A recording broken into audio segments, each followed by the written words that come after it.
Alain Delon a perdu. Ce dimanche 3 octobre, c'est avec une immense tristesse que l'acteur a appris la mort de Bernard Tapie, à l'âge de 78 ans.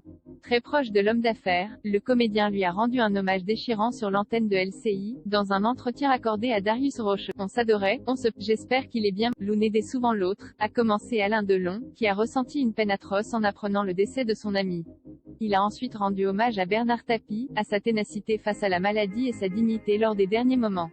J'espère qu'il est parti dans son sommeil, qu'il n'a pas souffert, qu'il n'a rien senti. C'est une liberté, je suis heureux pour lui, a ajouté Alain Delon, très ému. Rassurez-vous, le prochain, ce sera. Je le regardais avec peine et finalement, maintenant, il en avait marre, il a tout essayé et a tout fait pour tenir, il n'a pas pu et c'est bien comme ça, maintenant il est libre, heureux, tranquille, a conclu l'acteur de 88 ans, bouleversé par la mort de son ami.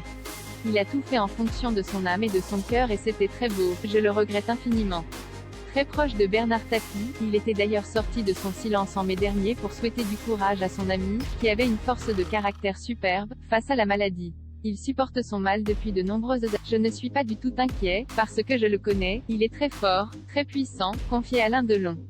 On s'est connu, il m'a aidé, quand il a eu besoin, je l'ai aidé. Et je continuerai. Mort de Bernard Tapie, plus des hommages comme Alain Delon, de très nombreuses personnalités ont souhaité rendre hommage à Bernard Tapie. Dans un communiqué, Benoît Payan, le maire de Marseille, a salué un homme aux 1000 vies. Il était entrepreneur, ministre, chanteur, pilote, animateur de télévision, acteur, comédien. À jamais président de toute vécu comme si c'était la dernière. Cet homme qui avait une combativité à déplacer les montagnes et à décrocher la lune ne déposait jamais les armes, et livra bataille contre le cancer jusqu'à ses derniers instants, ont écrit Emmanuel et Brigitte Macron avant d'affirmer que son ambition, énergie et enthousiasme furent une source d'inspiration pour des générations de Français. Comme il le voulait, Bernard Tapie sera inhumé dans la ville de Marseille dans quelques jours.